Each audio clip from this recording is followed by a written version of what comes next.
Good afternoon everyone, once again welcome back to JEE maths by RGL sir. तो बच्चों, आज हमारा जो सेशन है थियरी रिवीजन सेशन है। This is all about me. तो बच्चों, आज हमारा जो टीआरएस सेशन नंबर 21 है, इसके अंदर हम लोग बात करेंगे प्रोबेबिलिटी चैप्टर की। यदि मैं बात करूं कि प्रोबेबिलिटी से जेई मेन के अंदर कितने क्वेश्चन आते हैं, अगेन फिक्स है कि यहाँ से एक क्वेश्चन शॉर्ट आएगा ही आएगा। मतलब ऐसा नहीं है कि किसी भी पेपर में प्रोबेबिलिटी का क्वेश्चन नहीं देखा गया हो, एक क्वेश्चन फिक्स है, आता ही आता है। लेकिन जेई 2021 में as number of questions are increasing, that in from one subject there is total 30 questions will come, so there are the chances that two questions may come from the probability। ठीक है, लेकिन उनमें से हमें करने तो 25 ही है, लेकिन दो क्वेश्चन आ सकते हैं। ठीक है, अब बात आती है कि प्रोबेबिलिटी से क्वेश्चन कहां पर आने के चांसेस है। तो बच्चों 50% चांसेस है कि बेसिक प्रोबेबिलिटी जो होती है ना, बेसिक प्रोबेबिलिटी जो बिल्कुल सिंपल प्रोबेबिलिटी होती है, फेवरेबल अपॉन टोटल, है ना, बेसिक जो प्रोबेबिलिटी के जो केसेस होते हैं वहां से आती है, 50% चांसेस है। 30% चांसेस होते हैं कि बाइनोमियल प्रोबेबिलिटी हमने पढ़ी थी, बाइनोमियल प्रोबेबिलिटी। ठीक है, मीन एनपी होता है, वेरिएंस एनपी होता है बाइनोमियल के लिए। ठीक है, और बाइनोमियल में जैसे नंबर ऑफ ट्रायल के साथ प्रोबेबिलिटी चेंज नहीं होती है ना। तो 30% चांसेस हैं कि बाइनोमियल से आएगा, और 20% चांसेस हैं कि ज्योमेट्रिक से आ सकता है, या फिर कंडीशनल या बेस थ्योरम से क्वेश्चन आ सकता है। ठीक है, तो ज्यादातर चांसेस बच्चों ये रहते हैं प्रोबेबिलिटी के क्वेश्चन कहाँ से आने के चांसेस ज्यादा होते हैं। ठीक है, तो बच्चों प्रोबेबिलिटी होती क्या है, थोड़ा सा क्विक रिवीजन कर लेते हैं पहले थ्योरी का, then we will move on to the previous year questions of the probability. ठीक है, तो किसी भी इवेंट की देखो प्रोबेबिलिटी क्या होते हैं, how likely something is to happen, मतलब किसी को होने के लिए भी कितने क्या चांसेस हैं, उसकी बात को हम प्रोबेबिलिटी कहते हैं। Probability of an event happening, तो number of ways it can happen upon the total, favourable upon total. ठीक है, यही होती है बात। यदि ए के ना होने की क्या प्रोबेबिलिटी होगी, 1 - प्रोबेबिलिटी ऑफ ए के होने की। ठीक है भाई, ए के ना होने के फेवर में जितने लोग हैं अपॉन टोटल। ठीक है, इस प्रकार से अपन ए के होने की और ए के ना होने की प्रोबेबिलिटी, जनरली हम लोग थ्योरी में इसको इस तरीके से पढ़ते हैं कि m upon m plus n, कि m लोग फेवर में है और n लोग अनफेवर में है। तो ना होने की ये तो हो गई प्रोबेबिलिटी ऑफ ए, कि ए के होने की प्रोबेबिलिटी, और ए के ना होने की प्रोबेबिलिटी ए डैश होती है भाई, अनफेवर में कौन कौन है, n, और टोटल कितने m प्लस n। ठीक है, ये हो गई। तो यहाँ पर बच्चों दो टर्मिनोलॉजी आती है, odds in favour and odds in against. Odds in favour जो होता है वो एक रेशियो होता है, फेवरेबल इज टू अनफेवरेबल का, फेवरेबल इज टू अनफेवरेबल का एक रेशियो होता है, उसको बोलते हैं ओड्स इन फेवर। कोई बोले कि जैसे कि किसी इवेंट के होने के ओड्स इन फेवर 1:2 है, तो उसकी प्रोबेबिलिटी होगी 1/3। ठीक है, ओड्स इन अगेंस्ट होता है n:m, ऑड्स इन अगेंस्ट होता है n:m, ऑड्स इन अगेंस्ट होता है n:m।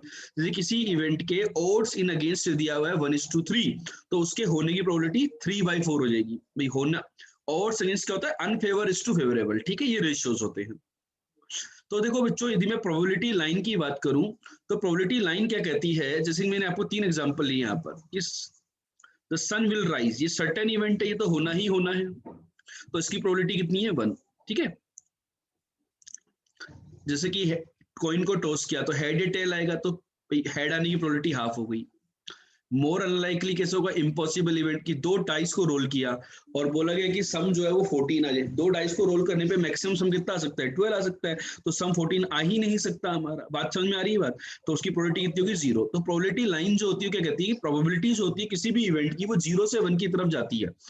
तो 0 जो होती है प्रोबेबिलिटी वो अनलाइकली होती है, और 1 जो होती है वो सर्टेन होती है, भाई ये ऐसा तो होगा ही होगा। ठीक है, तो किसी भी इवेंट की जो प्रोबेबिलिटी होती है वो 0 से 1 के बीच में वेरी करती है, कि probability of A will very from 0 to 1, close 0 to close 1।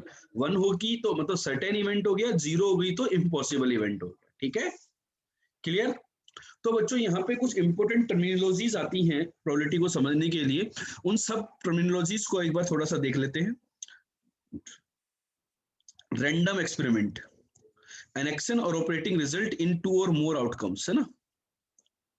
Sample space, a set as that consists of all possible outcomes of a random experiment, उसको बोलते हैं सैंपल स्पेस। इवेंट क्या होता है, an event is defined occurrence or situation, that is tossing a coin। Complement, इसका ना होना। Compound event, एक से ज्यादा इवेंट को एक साथ होना। म्यूचुअली एक्सक्लूसिव, इक्वली लाइकली और एग्जॉस्टिव, ये 3 बहुत ज्यादा इंपॉर्टेंट इवेंट्स है, 3 बहुत ज्यादा इंपॉर्टेंट टर्मिनोलॉजीज है। इन टर्मिनोलॉजीज को अच्छे से समझ लेना, बिकॉज ये बहुत ज्यादा इंपॉर्टेंट है बच्चों। Mutually exclusive, equally likely and exhaustive event. देखो म्यूचुअली एक्सक्लूसिव, म्यूचुअली एक्सक्लूसिव क्या कहता है कि दोनों इवेंट एक साथ नहीं हो सकते, मतलब ए इंटरसेक्शन बी फाई होता है, एक का होना दूसरे को रिजेक्ट कर देता है, भाई मैं हो गया तो तू नहीं हो सकता, है ना। जैसे कि I will go to Delhi by bus और बाय ट्रेन, है ना, तो बस से चला गया तो ट्रेन से नहीं जा सकता, ट्रेन से चला गया तो बस से नहीं जा सकता, बात समझ में आई। तो यहाँ पर क्या होगा, म्यूचुअली एक्सक्लूसिव इवेंट्स है ना, ए इंटरसेक्शन बी, एक का होना दूसरे को, बस both can not occur simultaneously, A intersection B is phi, ठीक है। यदि इक्वली लाइकली की बात करें कि ऐसे इवेंट जिनके होने के चांसेस बिल्कुल सेम हो, बेसिकली जो इक्वली लाइकली चांसेस हो या जिनके प्रोबेबिलिटी सेम हो, जैसे कि अपन डेक ऑफ कार्ड समझते हैं बच्चों, कार्ड मतलब 52 कार्ड्स होते हैं, होते या नहीं होते, उनमें से रेड कार्ड होते हैं 26 और ब्लैक कार्ड होते हैं 26, तो रेड कार्ड का आने की प्रोबेबिलिटी और ब्लैक कार्ड के आने की प्रोबेबिलिटी सेम है, तो ये दोनों इवेंट कैसे हैं, इक्वली लाइकली इवेंट्स है। जैसे 52 कार्ड्स में से 4 कॉम्बिनेशन होते हैं, स्पेड, क्लब, डायमंड और हार्ट, तो ये चारों इवेंट कैसे इक्वली लाइकली है, ठीक है। एग्जॉस्टिव इवेंट क्या होते हैं, ऐसे इवेंट जिनको यूनियन करने पे पूरा का पूरा सैंपल स्पेस बन जाए। जैसे मैंने बोला एक इवेंट है रेड कार्ड का आना, एक इवेंट है ब्लैक कार्ड का आना, पैक ऑफ कार्ड्स में, डेक ऑफ कार्ड्स में, तो वहां क्या होगा, यहाँ पर मैं बोल सकता हूँ कि रेड और ब्लैक दोनों जो इवेंट आपने बोले ये मिलकर के एग्जॉस्टिव सिस्टम बना रहे हैं। क्यों बना रहे हैं एग्जॉस्टिव सिस्टम, क्योंकि इन दोनों का जो यूनियन है वो एस के इक्वल हो जा रहा है, इन दोनों का जो यूनियन है वो सैंपल स्पेस के इक्वल हो जाएगा, इसका हम बोलेंगे कि ये एग्जॉस्टिव सिस्टम ऑफ इवेंट यहाँ पर बन गया है, ठीक है। इसके बाद बच्चों जो मेन टर्मिनोलॉजीज आती हैं वो आती है independent and dependent events. Independent and dependent events की थ्योरी समझना बहुत ज्यादा आवश्यक है, जरूरी है।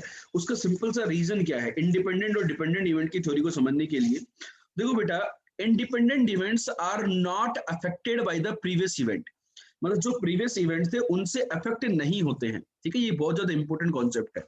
जैसे मैं बोलूं कि a coin does not know that it landed up heads before each coin of it is a perfect isolating thing।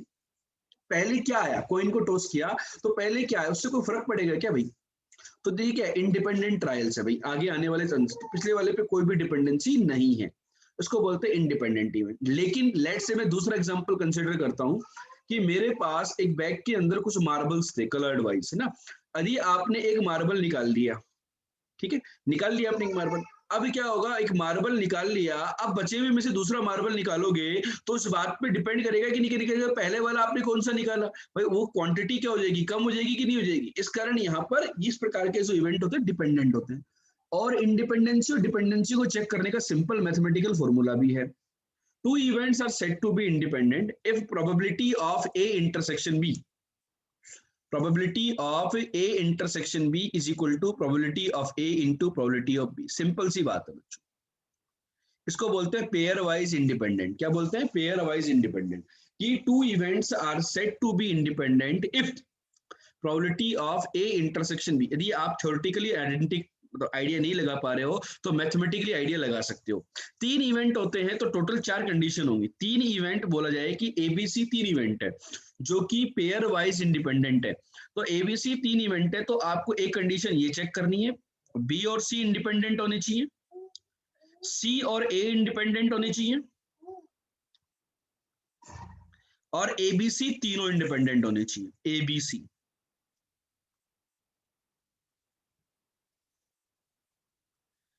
PA into PB into PC, तब हम बोलते हैं तीनों के तीनों इवेंट पेयर वाइज इंडिपेंडेंट है बच्चों। कैसे हैं, पेयर वाइज इंडिपेंडेंट, ठीक है, ये वाली कहानी क्लियर हो गई।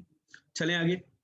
इसके बाद बच्चों जैसे कि मैंने बताया आपको बाइनोमियल प्रोबेबिलिटी डिस्ट्रीब्यूशन सबसे ज्यादा इंपॉर्टेंट है। तो इसमें क्या होता है कि with the trials probability of success, let say किसी इवेंट भी प्रोबेबिलिटी ऑफ सक्सेस है पी और प्रोबेबिलिटी ऑफ फेलियर है की, भाई जैसे 1 माइनस क्यू पी हो जाएगा ये, then the probability that the event will happen exactly x times in n trials। तो ncx सक्सेस मिली आपको x टाइम्स और फेलियर मिला n में से x टाइम्स, ठीक है, ncx px q की पावर n माइनस x। मतलब क्या हुआ, हम यहां पर ये कहना चाह रहे हैं कि यदि ट्रायल्स के साथ प्रोबेबिलिटी ऑफ सक्सेस चेंज नहीं होती है, यदि ट्रायल्स के साथ प्रोबेबिलिटी ऑफ सक्सेस चेंज नहीं होती है, जैसे अपन एक कॉइन को 10 बार टॉस किया, 20 बार टॉस किया, 30 बार टॉस किया, अब बोले कि 5 बार हेड आ जाए, हेड आना सक्सेस है। मैं बोल रहा हूँ कि 30 बार टॉस करने 5 बार आए, कौन सी बार आए कोई पैटर्न फिक्स नहीं है। तो अपन यहाँ पर क्या करते हैं, NCR या NCX, सक्सेस की पावर x और फेलियर की पावर बची हुई n-x, ये होता है बाइनोमियल। बाइनोमियल प्रोबेबिलिटी डिस्ट्रीब्यूशन जो होता है, देखो प्रोबेबिलिटी डिस्ट्रीब्यूशन क्या होता है भाई, 0 सक्सेस मिली उसकी प्रोबेबिलिटी, 1 सक्सेस मिली भाई 10 बार आपने टॉस किया उसकी प्रोबेबिलिटी, 2 बार सक्सेस, 3 बार सक्सेस, कितनी बार ट्रायल हुआ उसके ऊपर डिपेंड करेगी। इस डिस्ट्रीब्यूशन को बोलते हैं प्रोबेबिलिटी डिस्ट्रीब्यूशन, ठीक है। तो बाइनोमियल प्रोबेबिलिटी डिस्ट्रीब्यूशन का जो मीन होता है वो होता है NP, N is the number of trials and P is the probability of success. और जो वेरिएंस होता है बाइनोमियल प्रोबेबिलिटी डिस्ट्रीब्यूशन का वो होता है NPQ, that is number of trials into probability of success into probability of failure. Note कीजिए यहां तक। देखो बच्चों, बेस थ्योरम क्या कहती है, बेसिकली कंडीशनल, याद करो कंडीशनल थ्योरी, कि A के होने की प्रोबेबिलिटी जब B हो चुका है, कंडीशनल प्रोबेबिलिटी कहती है probability of occurrence of A when B has already occurred. तो इसकी प्रोबेबिलिटी होती है probability of A intersection B divided by probability of B, इसको बोलते हैं कंडीशनल प्रोबेबिलिटी। अब क्या होता है, एक टोटल प्रोबेबिलिटी में कुछ केसेस होते हैं, बहुत सारे केसेस हुए, B1, B2, B3, Bn, n cases हुए। तो n केसेस में किसी इवेंट A के होने की प्रोबेबिलिटी क्या होती है भाई, अब देखेंगे भाई कि कौन सा वाला हुआ, फिर वो तो ये होती है, देखो नीचे जो लिखा हो ना ये वाला टर्म, ये टोटल प्रोबेबिलिटी होती है, प्रोबेबिलिटी ऑफ B1 केस हुआ, A गिवन B1 की भाई B1 में ऐसा होने की probability, B2 into probability of A given B2, इस प्रकार से पूरा प्रोसेस आ जाता है। अब कोई पूछा जाए कि इनमें से किसी एक पर्टिकुलर केस की प्रोबेबिलिटी, उसको बोलते हैं कंडीशनल। तो कंडीशनल मतलब सपोज B1 गिवन A, तो वो कितना हो जाएगा, probability of B1 intersection A। अब B1 इंटरसेक्शन A की वैल्यू कैसे निकाल सकते हो, probability of B1 into probability of A given B1, ठीक है। इसको बोलते हैं बेस थ्योरम, कि टोटल में से किसी एक पर्टिकुलर केस की बात करें तो वो ऊपर आ जाता है और टोटल नीचे आ जाता है, इसको बोलते हैं बेस थ्योरम, ठीक है। जैसे कि बच्चों मैं आपको याद दिलाऊं कि मेरे पास एक बॉक्स है जिसके अंदर 3 रेड और 2 ग्रीन बॉल्स हैं, दूसरा बॉक्स है जिसके अंदर 2 रेड और 3 ग्रीन बॉल्स हैं। A box is selected at random, ठीक है। What is the probability of green ball, what is the probability of green ball, ठीक है। तो पहला बॉक्स सिलेक्ट किया, उससे ग्रीन बॉल आई 2/5, या फिर दूसरा बॉक्स सिलेक्ट किया, उससे ग्रीन बॉल आई 3/5, है ना। आंसर चेक कर लो, आपका आंसर आ गया 1/2, ग्रीन बॉल के आने की प्रोबेबिलिटी 1/2, ठीक है। तो ये क्या हुई, ये होती है टोटल प्रोबेबिलिटी। अब मैं क्वेश्चन ऐसे दे रहा हूं कि randomly a box is selected, randomly selection मतलब बॉक्स को सिलेक्ट करने की probability half, and a ball is drawn and it is found that drawn ball is green, it is found that a drawn ball is green, then what is the probability that green ball was drawn from box 1, तो B1 given G, ये हो जाता है। तो B1 intersection G upon probability of G, तो green ball तो नीचे वही टोटल, तो टोटल में दोनों का सम आएगा ना, दोनों केसेस, और ऊपर क्या आएगा, probability of B1 into probability of green given B1, ये आ गया। सो ये आ गया आपका आंसर 2/5। चमका कि नहीं चमका, क्वेश्चन क्लियर हुआ कि नहीं हुआ, कि कंडीशनल में और बेस में और टोटल में क्या क्या डिफरेंस होते हैं, ठीक है। अब बच्चों यहाँ पर देखो एडिशन थ्योरम क्या कहती है, मतलब जैसे कि इवेंट्स जो होते हैं ना, ये भी ध्यान रखना बच्चों, दो का जो वेन डायग्राम होते थे ना, याद करो सेट्स के अंदर, वो जो एन नंबर ऑफ एलिमेंट्स के अंदर जितने भी फॉर्मूले थे, वो सारे फॉर्मूले प्रोबेबिलिटी एन की जगह पी से रिप्लेस कर दो, सारे फॉर्मूले यहाँ पर भी एग्जिस्ट करते हैं। If A and B are mutually exclusive event, यदि म्यूचुअली एक्सक्लूसिव इवेंट है तो ए यूनियन बी में P A plus P B हो जाएगा, ए इंटरसेक्शन बी 0 हो जाता है। A and B are not mutually exclusive event, तो ये वाली कहानी हो जाएगी, ठीक है। या फिर 1 minus probability of A union B का bar, A and B are mutually exclusive event, P of A union B, ये तो फर्स्ट वाली और थर्ड वाली तो एक ही बात है, ठीक है। चलो अब बच्चों देखो डिपेंडेंट मल्टीप्लिकेशन थ्योरम, जो डिपेंडेंट इवेंट्स की मैंने बात करी थी ना, वही बात, उसको मल्टीप्लिकेशन थ्योरम भी बोलते हैं, कि probability of A intersection B equal to P A into P B. 2 events are independent, 3 events independent हो, ठीक है, तो ये 4 कंडीशन होगी। तो n इवेंट्स इंडिपेंडेंट होंगे तो उनकी इतनी कंडीशंस होंगी, 2 to the power n minus n minus 1, जैसे n की वैल्यू 1 डालो तो 2 माइनस 1 माइनस 1, एक कंडीशन आई, ठीक है, इस प्रकार से। चलो बच्चों, तो ये थी थ्योरी पार्ट, कुछ ज्यादा नहीं है। क्वेश्चन शुरुआत करते हैं। यहाँ पर टोटल हम 10 क्वेश्चन को कवर करने की कोशिश करेंगे, क्योंकि जेई मेन 2020 सितंबर अटेम्प्ट में टोटल 10 पेपर हुए थे, हर पेपर के अंदर एक क्वेश्चन आया था। तो वन बाय वन यहाँ पे क्वेश्चन की शुरुआत कर रहे हैं बच्चों। चलो स्टार्ट हो जाओ। पहला क्वेश्चन,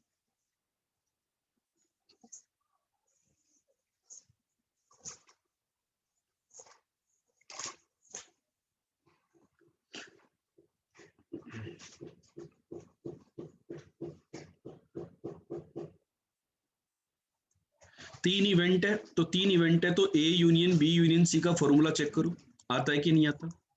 फॉर्मूला लिखने की वैसे आवश्यकता नहीं होती है, आप बस दिमाग के अंदर कैलकुलेशन करना सीखो। मैं केवल रेफरेंस के लिए फॉर्मूला लिख रहा हूं।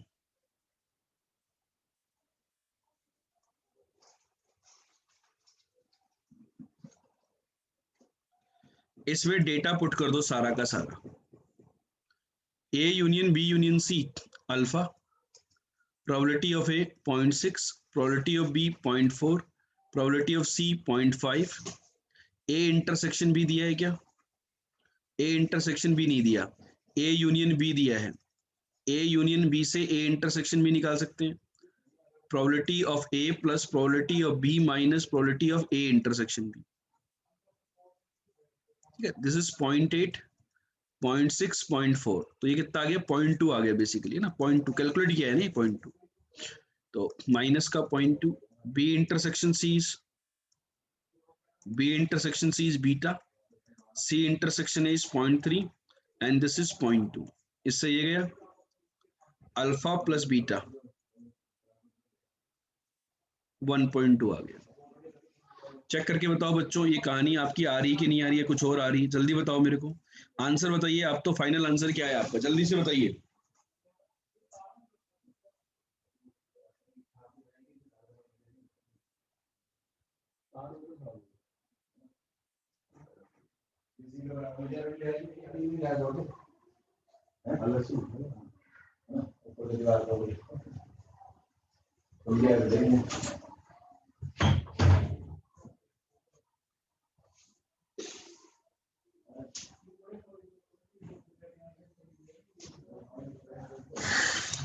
कौन सा आंसर आया?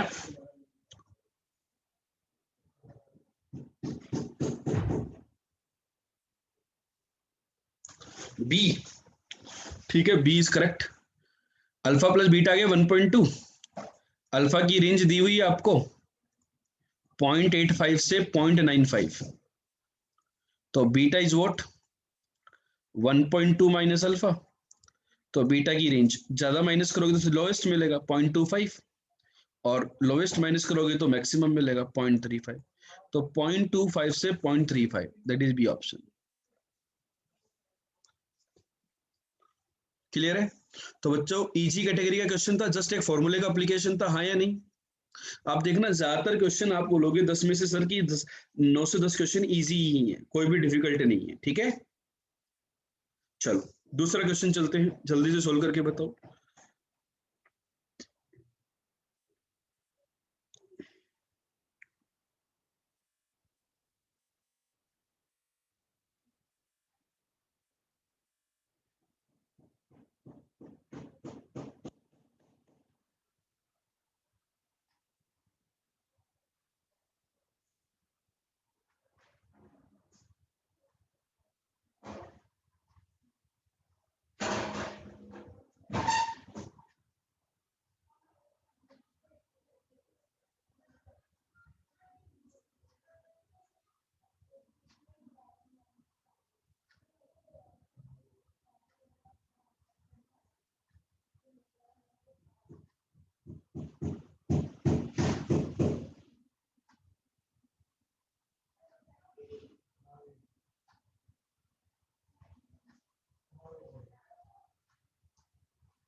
बोलो 11 कंसेक्यूटिव नेचुरल नंबर्स हैं, 3 को सिलेक्ट किया गया तो टोटल तो 3 11C3 फेवरेबल क्या होगा बेटा 11 कंसेक्यूटिव नेचुरल नंबर्स हैं तो 11 कोई भी कंसेक्यूटिव नेचुरल नंबर्स लो,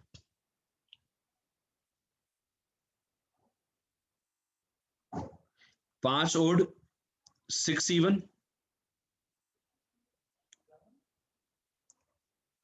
है नहीं, या फिर इनमें से एक केस होगा, या तो आप ये वाला ले लो 6 ओड और 5 इवन। यदि शुरुआत ओड से हुई, जब 1 से करो तो 6 ओड और 5 इवन, और 2 से करोगे तो ये आ जाएगा। अब दो नंबर यदि अपन ओड लेते हैं, याद करो क्लास नोट से क्वेश्चन करवाया था एक, या तो आप दोनों नंबर ओड ले लो या दोनों नंबर इवन ले लो, क्योंकि 3 नंबर्स यदि एपी में होते हैं तो a प्लस सी का वैल्यू 2b के इक्वल होता है, b नेचुरल नंबर है तो इवन होगा, तो दो नंबर का सम इवन कैसे होगा, या तो वो दोनों ओड हो या दोनों इवन हो। याद कीजिए, दोनों इवन हो या दोनों ओड हो, मतलब क्या हुआ, या तो आपके दोनों नंबर ओड हो या दोनों नंबर इवन हो। चमका कि नहीं चमका, या तो इसमें से करोगे तो भी आंसर तो सेम ही आने वाला है नहीं। तो चलो 5C2 होता है 10, 6C2 कितना होता है 6 इंटू 5/2 15, 15 ही होता है क्या, divided by 11 into 10 into 9 divided by 6, 635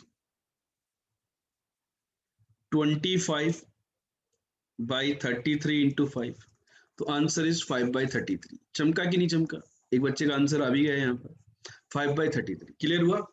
तो कॉन्सेप्ट वही है जो कि अपन ने पहले पढ़ा हुआ है कि आंसर आपका 5/33 आएगा ही आएगा। क्लियर हुआ कि नहीं, हो गया क्लियर।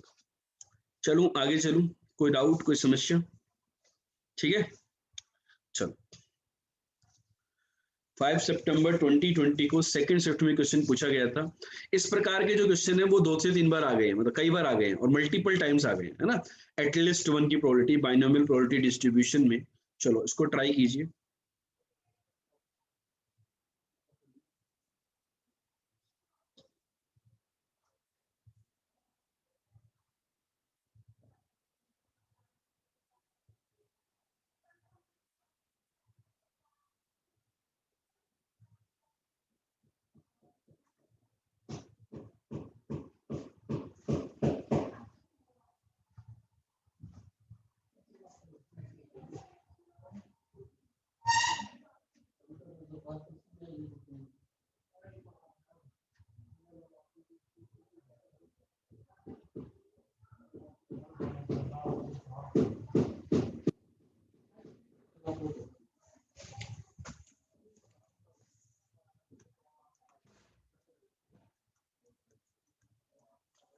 देखो एक बॉम्बिंग अटैक हो रहा है ना, टेररिस्ट अटैक नहीं क्वेश्चन के लिए लिया है ना।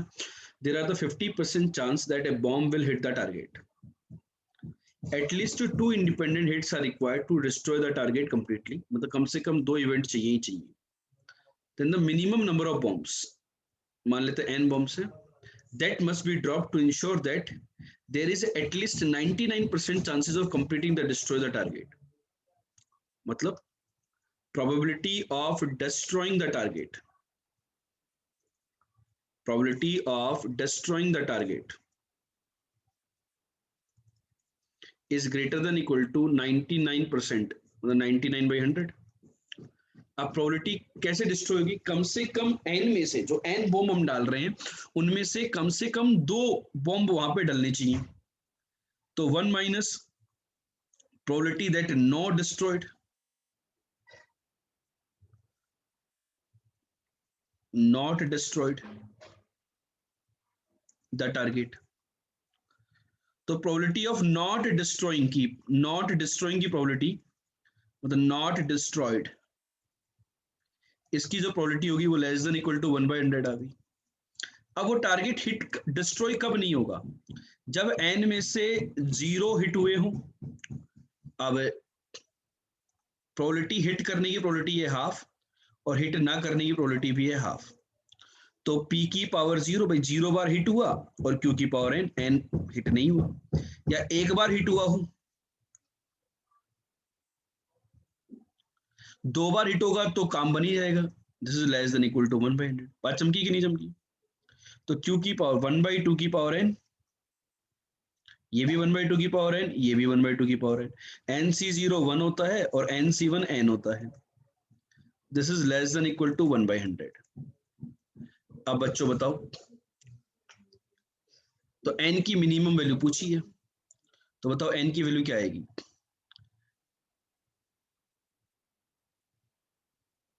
To to the power n should be greater than equal to 100 times n plus 1, ये आ रहा है रिलेशन, ये आ रहा है कि चेक करो, two to the power n should be greater than equal to this. तो ट्राई करते हैं, जैसे n की वैल्यू 10 रख लेते हैं, 10, तो ये होता है 1024, 11 1100 से बड़ा नहीं हुआ, अभी तक तो नहीं हुआ, n इक्वल टू 11 रखा तो ये हुआ 2048, 12 ये हुआ 1200, बड़ा हो गया, चमक गया, फिर आगे भी आएगा, आगे भी सही होगा, n equal to greater than equal to 11 के लिए सही बात है, तो मिनिमम वैल्यू ऑफ n कितनी होगी? 11, मिनिमम वैल्यू ऑफ n कितनी होगी? 11। इस पैटर्न का क्वेश्चन बच्चों क्लियर हुआ कि नहीं हुआ? ये पैटर्न का जो क्वेश्चन है ये बहुत ज्यादा इंपॉर्टेंट है, और आप यदि लकी हुए तो आपके शिफ्ट में इसी पैटर्न का क्वेश्चन आएगा प्रोबेबिलिटी से।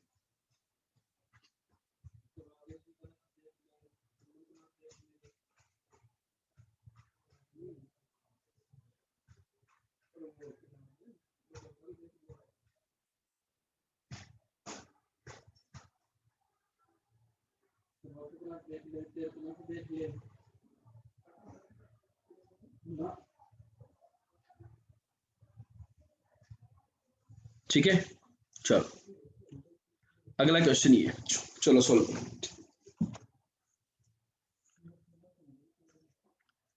4 fair dice are thrown independently 27 times, then the expected number of times at least 2 dice shows up a 3 or a 5,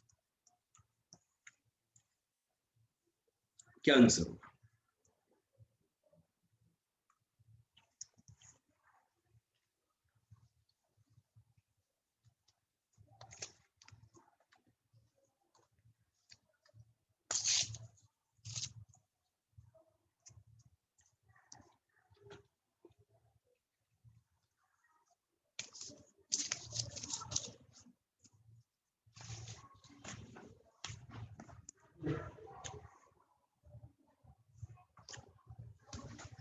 बोलो।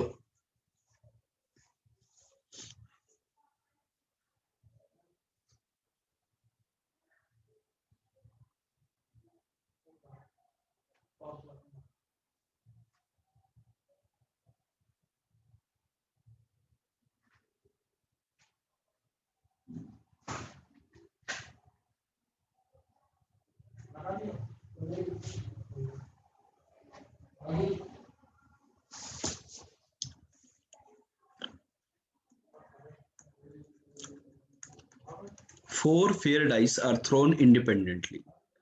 Number of trials and 27. Dice कितनी है? 4। एक्सपेक्टेशन होती है n इंटू पी, है ना? तो एटलीस्ट 2 डाइस शोज अप ए 3 और 5, कम से कम 2 डाइस या तो 3 शो करें या 5 शो करें।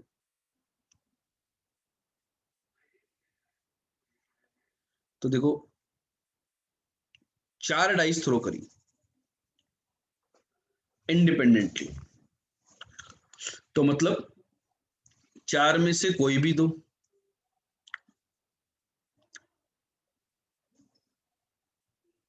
प्रोबेबिलिटी, या फिर 4 में से कोई भी 3, या 4 में से कोई भी 4। मतलब क्या हुआ? ऐसे समझो, आप क्वेश्चन को समझो, थोड़ी सी लैंग्वेज कंफ्यूजिंग हो सकती है कि 4 डाइस को इंडिपेंडेंटली थ्रो करना या एक डाइस को 4 बार थ्रो करना, ठीक है? तो 4 बार जो थ्रो कर रहे हो तो 4 is the number of trials, इसके लिए नंबर ऑफ ट्रायल्स 4 है ना, इस प्रोबेबिलिटी के लिए। तो आपने 4 बार थ्रो किया, लेट से उनमें से 2 बार सक्सेस मिल गई। अब यहां पर जो सक्सेस है इसकी प्रोबेबिलिटी है 2/6 और फेलियर की प्रोबेबिलिटी है 4/6। क्यों? 3 या 5 आ जाए भाई, एक बार आपने थ्रो किया 3 या 5 आ गया तो 2 बार सक्सेस मिल गई, तो 2/6 की पावर 2 एंड 4/6 की पावर 4 की पावर 2 प्लस 3 बार सक्सेस मिल गई, 2/6 की पावर 3, 4/6 की पावर 1 और चारों बार सक्सेस मिल गई, मतलब 2/6 की पावर 4। चमका कि नहीं चमका? 4c2, 4c2 इज 6 इंटू, ये होता है बेटा 1/3, 1/3 स्क्वायर, और ये होता है 2/3, 2 square by 3 square, 4 into 1/3 cube, 2/3, 1/3 की पावर 4, तो डिनोमिनेटर में 3 की पावर 4 है बच्चों। 6 4 24, 24 और 8 32 और 1 33, तो दिस इज 11/30 27। तो इस पूरे इवेंट की जो प्रोबेबिलिटी ऑफ सक्सेस है, प्रोबेबिलिटी आ गई। एक्सपेक्टेशन जो होती है, एक्सपेक्टेशन वो n इंटू प्रोबेबिलिटी है ना, दैट इज इक्वल टू, भाई कितने ट्रायल्स है, 27 ट्रायल्स में प्रोबेबिलिटी ऑफ सक्सेस जो है, इन बाइनोमियल वाला वो नहीं है, ये मीन वाला पार्ट नहीं है। एक्सपेक्टेशन जो होता है कि भाई कितने ट्रायल्स में क्या सक्सेस है, तो दैट इज इक्वल टू 11। तो आपका जो आंसर आएगा दैट इज इक्वल टू 11। ठीक है, तो आप देख पा रहे हो ना, बाइनोमियल से या बेसिक से ही क्वेश्चन आ रहा है।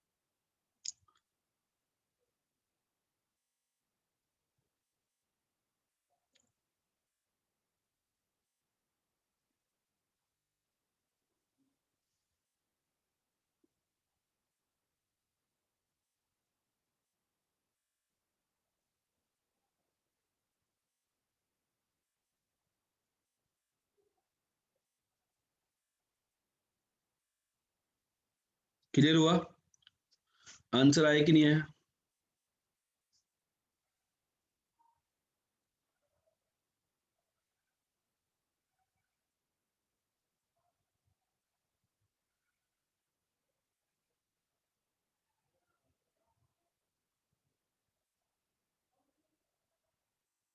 चलो अगले क्वेश्चन की तरफ चलते हैं।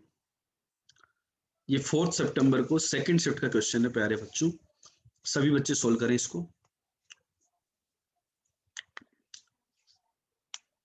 क्या बात होगी, कैसे आंसर निकालेंगे?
बताओ।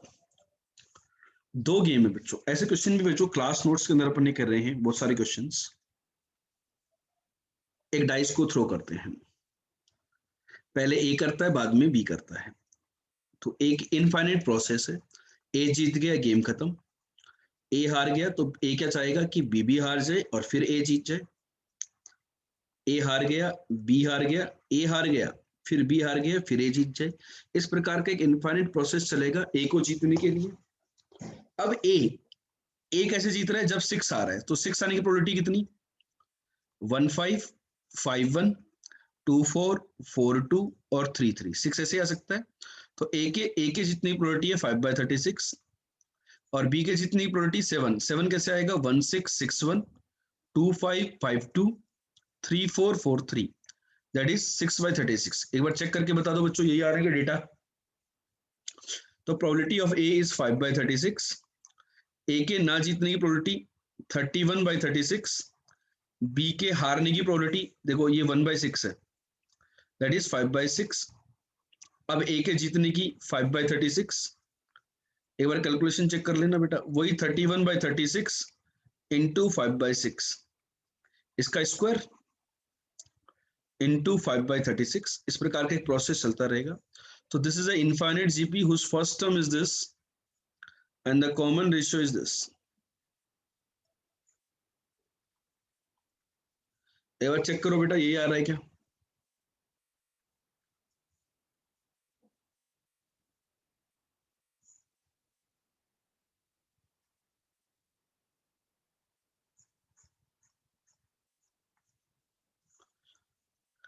चलो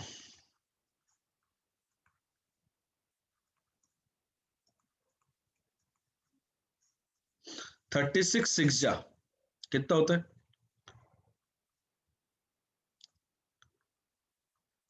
31 5 जा 155। इससे ये गया, ऊपर बन गया 30, नीचे कितना गया 45 और 16 61। 30/61 ऑप्शन सी।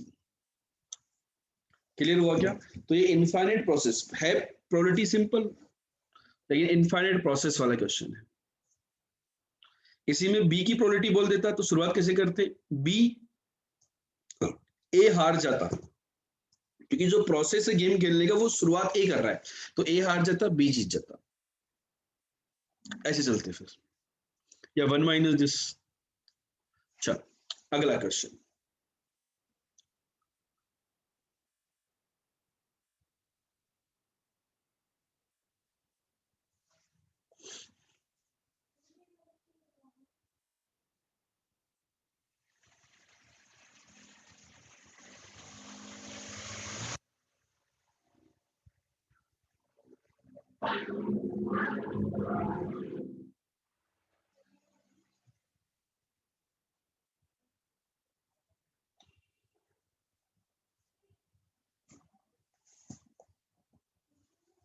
बोलो बच्चों।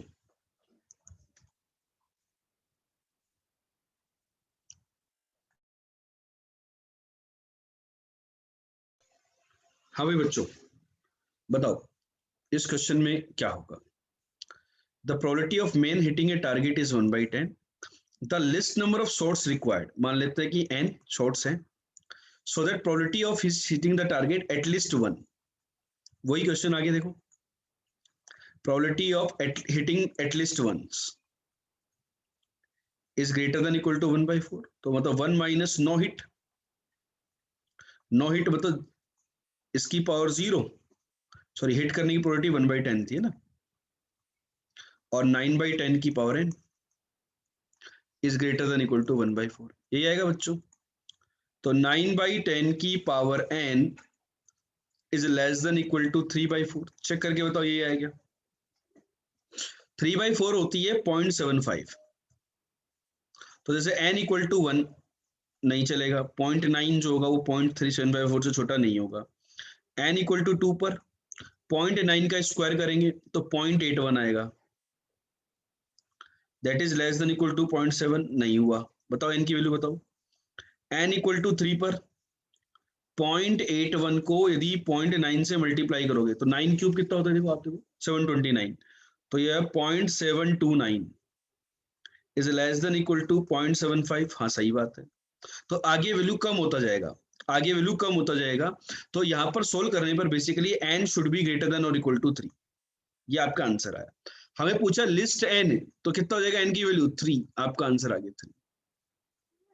इस बार जो जेई मेन के जो क्वेश्चंस थे उनके आंसर ऐसे लिखने थे बेटा, 0.03.00, डेसिमल के बाद दो प्लेस तक है ना, डॉट के बाद।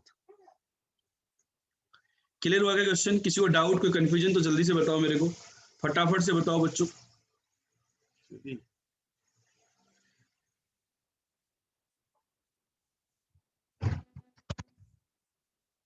क्लियर? चलो चलें आगे बढ़े, अगला क्वेश्चन सोल्व कीजिए।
बताओ, random 5 digit number is made from exactly 2 digit.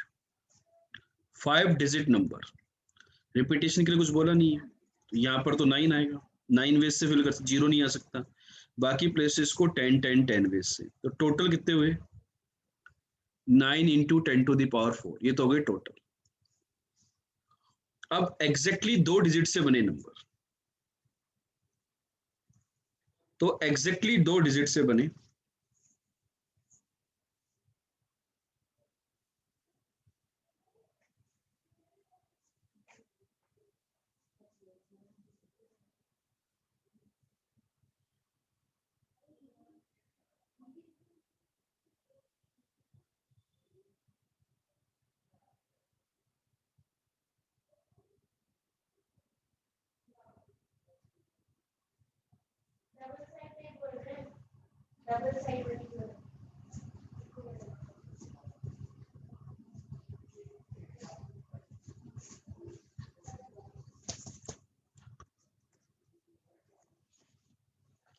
Exactly 2 digit,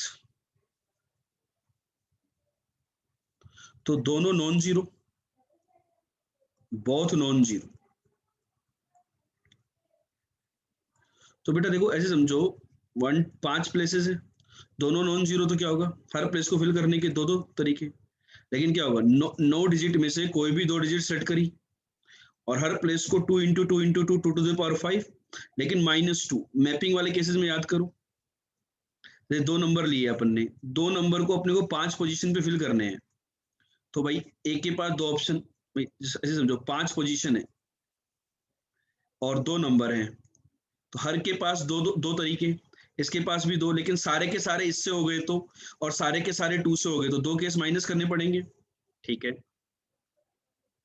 दूसरा case, 1 0 and 1 non zero, 1 0 and 1 non zero,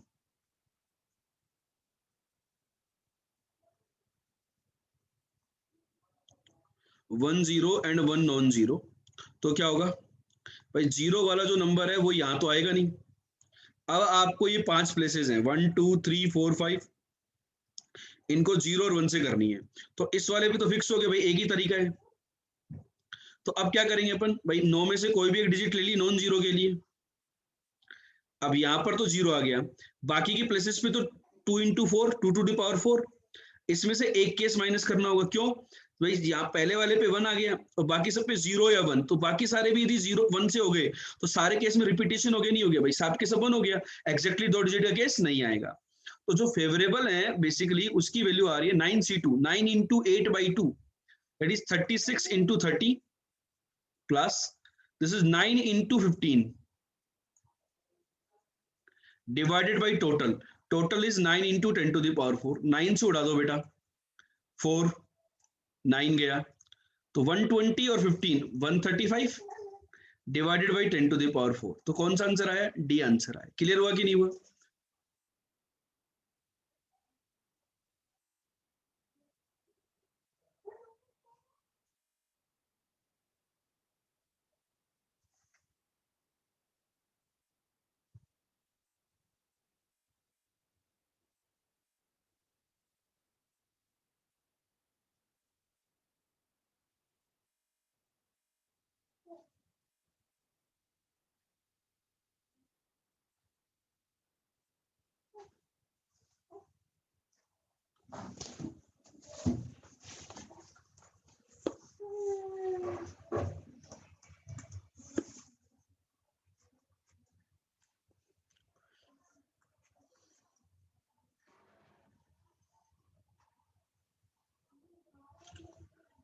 clear?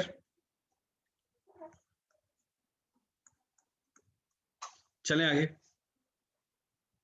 अगला क्वेश्चन, ये 3 सितंबर को फर्स्ट शिफ्ट का क्वेश्चन है, जल्दी से सोल्व करके बताइए, फटाफट से, स्पीड से।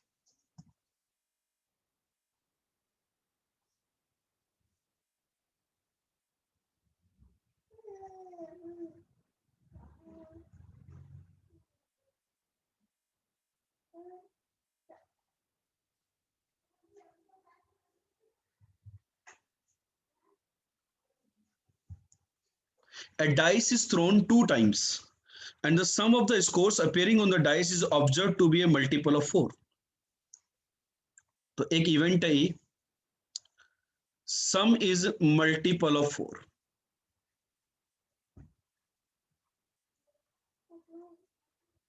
ये ऑब्जर्व हो चुका है, ठीक है। तो मल्टीपल ऑफ 4 सम क्या क्या हो सकता है? दोनों डाइस पे मल्टीपल ऑफ 4, 4 हो गया सम, 8 हो गया और 12 हो गया सम। 4 होने के तरीके 1 3, 3 1 और 2 2, 3 तरीके। सम 8 होने के तरीके 2 6, 6 2, 3 5, 5 3 एंड 4 4। सम 12 होने के तरीके 6 6। तो बताओ सम इज ए मल्टीपल ऑफ 4, तो इसकी प्रोबेबिलिटी कितनी आ गई? 3 + 8 एक 9 केसेस हैं और टोटल 36 होते हैं पेयर ऑफ डाइस में, तो दैट इज इक्वल टू 1/4। ठीक है। Now B is the event that score 4 has appeared at least once। score 4 has appeared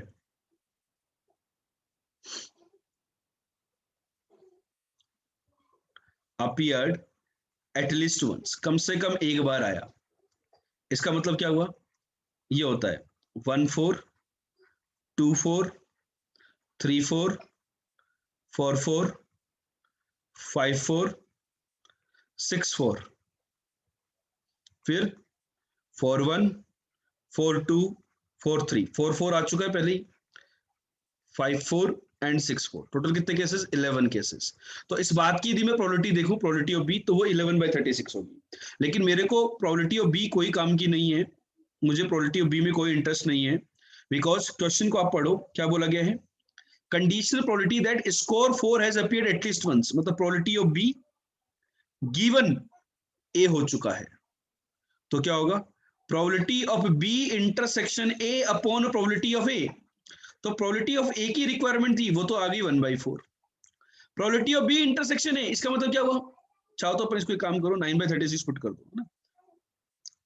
B intersection ए मतलब सम मल्टीपल ऑफ 4 भी हो और एक में ये भी आए, तो इनमें से कॉमन क्या है बेटा? सम मल्टीपल ऑफ 4 होना चाहिए। मतलब सम देखो 5 6 7, एक ये वाला case, 9 10 rejected, 5 rejected, 6 rejected, 7 rejected, 9 rejected, 10, तो एक ही केस कॉमन है, तो 1/36। तो आपका फेवरेबल आंसर कितना आ गया? 1/9। क्लियर? आंसर ही से काफी बच्चों ने इसका आंसर दिया है, बिल्कुल सही। ठीक है, आंसर इज 1/9। चमका कि नहीं चमका? क्वेश्चन क्लियर हुआ कि नहीं हुआ?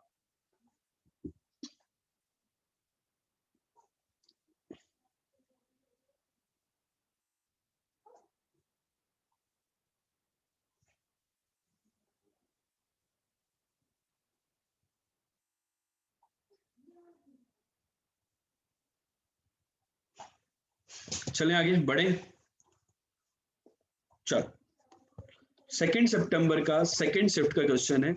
ये simple again formula based conditional probability based complement of the event based question है। जल्दी से इसको सोल्व करके बताओ प्यारे बच्चों।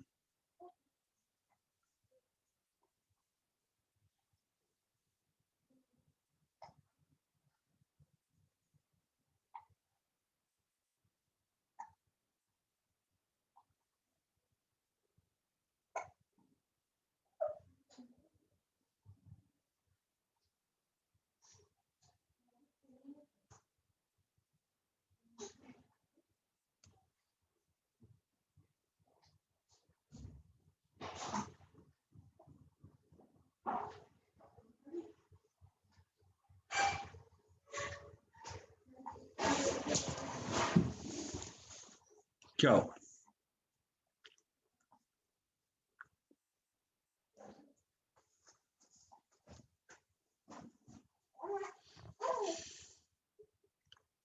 आंसर बताओ।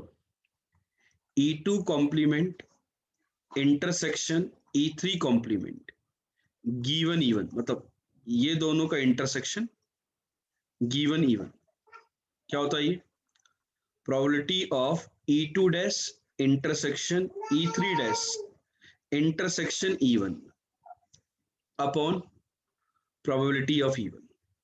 ठीक है, तो बेटा तीन सेट्स की जब बात करनी हो तो प्रॉब्लम बड़ा आसान होता है। E1, E2 and E3। E1 के अंदर चाहिए, E2 के बाहर चाहिए, E3 के बाहर चाहिए। तो ये वाला पोर्शन होगा, सॉरी सॉरी सॉरी, E1 के अंदर चाहिए ना, तो ये वाला ओनली E1। तो इस प्रोसेस को अपन लिख सकते हैं न्यूमरेटर को कि E1 में से E1 इंटरसेक्शन E2 हटा दो और E1 इंटरसेक्शन E3 हटा दो। ऐसा करने से ये जो बीच वाला रीजन है ना, ये वाला, ये दो बार हट गया है और एक बार आया, तो इसको एक बार ऐड कर दो। ऑल दो इसकी वैल्यू 0 है, कोई फर्क नहीं पड़ेगा, ये अपना काम बन गया है ना, अपॉन प्रोबेबिलिटी ऑफ E1। अब ये इंडिपेंडेंट इवेंट्स हैं, पेयर वाइज इंडिपेंडेंट। तो यदि ये इंडिपेंडेंट है तो this is probability of E1, this is probability of E1 into probability of E2, this is probability of E1 into probability of E3। Yes और no? बच्चों बता दो यार। Upon probability of E1, probability of E1 cancel हो गया, 1 minus probability of E2 minus probability of E3। तो देखो E2 का complement minus probability of E3, ऐसा फॉर्मेट नहीं है, तो E3 का complement minus probability of E2, that is C option. ऐसा भी हो सकता था E2 का कॉम्प्लीमेंट माइनस, यदि यहां पर माइनस होता तो ये आंसर भी सही हो जाता, सेकंड वाला। ठीक है, क्लियर हो गया? तो सिंपल कंडीशनल फॉर्मेलिटी। बताओ यहां तक कोई भी क्वेश्चन डिफिकल्ट है क्या? सारे क्वेश्चन ही तो आसान लेवल के हैं।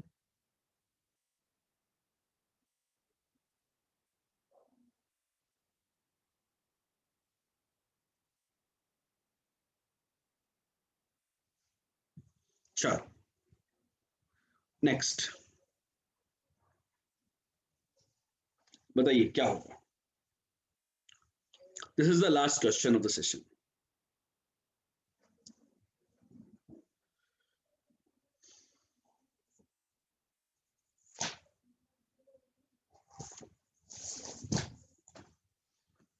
क्या सॉल्यूशन?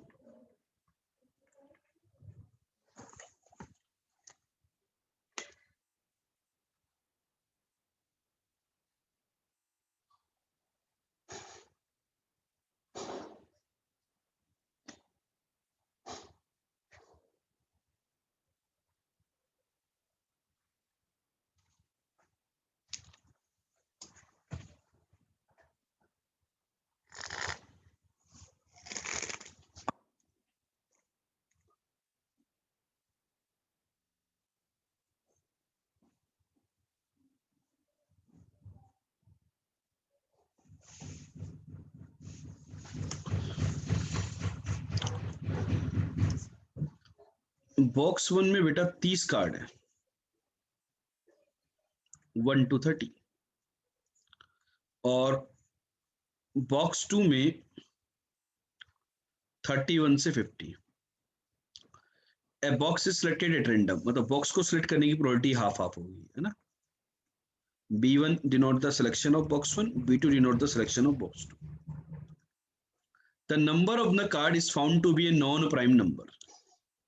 तो 1 से 30 में मैंने याद करवाए थे आपको कितने प्राइम नंबर होते हैं, 10 प्राइम नंबर होते हैं 1 से 30 में। तो नॉन प्राइम कितने हो गए, 20, 20। भाई आप देख सकते हो ना, प्राइम नंबर 2, 3, 5, 7। और 31 से 50 में प्राइम नंबर बताओ, ये चेक करने पड़ेंगे बेटा ना। 31 प्राइम होता है, फिर आई थिंक 37 आता है, फिर 41 आता है, फिर 43 आता है, फिर 47। आई थिंक ये 5 ही होते हैं। तो नॉन प्राइम कितने हो गए, 15 हो गए। चेक कर लो एक बार।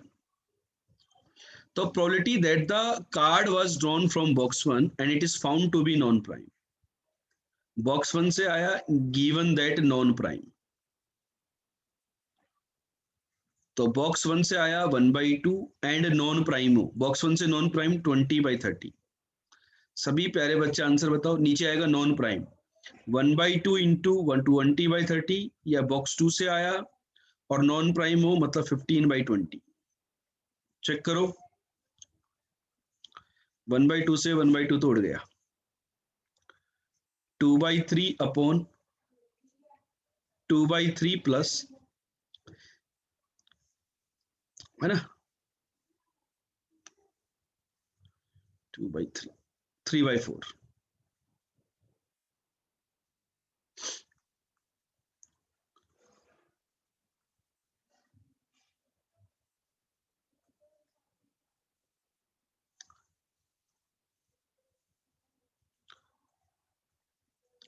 Eight by 17। तो बच्चों आई होप आपको यहां तक के क्वेश्चंस देख करके आइडिया लग गया होगा कि देखो बेस थ्योरम पे चांसेस कम है ना, सिंपल प्रोबेबिलिटी पे 50% चांसेस है, 30% चांसेस है कि बाइनोमियल पे आएगा क्वेश्चन, और 20% चांसेस है कि एक्सपेक्टेशन, कंडीशनल या फिर बेस थ्योरम पे क्वेश्चन आता है। तो इस सेशन को देखने के बाद बच्चों मैं ये रिकमेंड करूंगा कि यदि आपको आवश्यकता लग रही है यदि, तो पीवाईक्यूज और सोल्व कर लीजिए, डिफरेंट ईयर्स के सोल्व कर लीजिए प्रोबेबिलिटी से, और इस चैप्टर को फोड़ करके आना है। 4 नंबर इस चैप्टर से जरूर से लेकर के आने ही आने हैं, पक्का से। ठीक है बच्चों, क्लियर।